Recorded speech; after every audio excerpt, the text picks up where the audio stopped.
नमस्कार। अगर जीडीएस किसी भी मिसकंडक्ट, मिसबिहेवियर या लॉस एंड फ्रॉड एक्टिविटी में शामिल हो जाता है तो डिपार्टमेंट ऑफ पोस्ट जीडीएस के खिलाफ कोई भी एडवर्स एक्शन लेने से पहले उसको अपनी बात रखने का पूरा मौका देता है, जिसको कि प्रिंसिपल ऑफ नेचुरल जस्टिस बोला जाता है।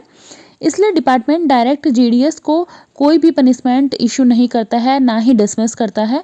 पहले जीडीएस को चार्जशीट दी जाती है, फिर केस की कंप्लीट इंक्वायरी होती है जो कि इंक्वायरी ऑफिसर के द्वारा की जाती है एंड प्रेजेंटिंग ऑफिसर उसमें केस को कंप्लीटली प्रेजेंट करते हैं, डॉक्यूमेंट्स वगैरह।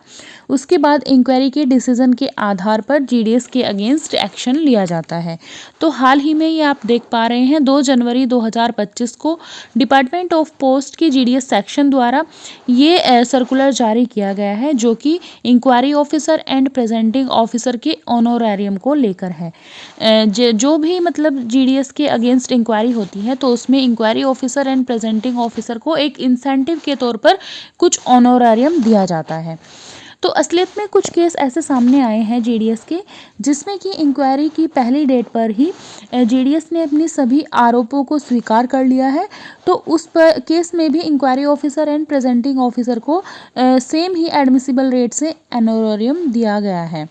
बट अब इसमें रिवीजन कर दिया गया है कि अगर पहली डेट ऑफ हियरिंग पर जीडीएस उस पर लगाए गए सभी आरोपों को स्वीकार कर लेता है और आगे इंक्वायरी की कोई संभावना नहीं रहती है, तो इस कंडीशन में कोई भी ऑनोरेरियम आईओ एंड पीओ को नहीं दिया जाएगा। बट सेकंड कंडीशन ये है कि अगर जीडीएस पहली डेट ऑफ हियरिंग को अपने आरोप स्वीकार न करके सेकंड डेट ऑफ हियरिंग को अपने आरोप स्वीकार करता है तो उस केस में इंक्वायरी ऑफिसर को एज एन ऑनोरेरियम 3,000 रुपये दिए जाएंगे एंड पीओ को 2,000 रुपये दिए जाएंगे। बट अगर rule 10 of GDS conduct and engagement rule के तहत फुल फ्लेज्ड इंक्वायरी चलती है तो उस केस में सर्विंग आईओ को बेसिक पे का 15% दिया जाएगा, वहीं पर पीओ को 10% दिया जाएगा।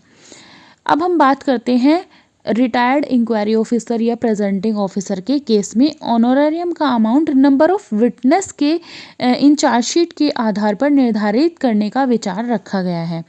देखिए, अगर किसी भी केस में 6 से कम विटनेस रहेंगे तो मंथली पेंशन का 60%, 6 से 10 के बीच में अगर विटनेसेस रहेंगे तो मंथली पेंशन का 70% एंड अगर 10 से ज़्यादा विटनेसेस होंगे किसी भी केस में तो उसमें मंथली पेंशन का 90% जो है ऑनोरेरियम रखने की बात कही गई है। और इसमें टीए डीए जो पहले जिस रेट से मिलता था उसी रेट से दिया जाएगा।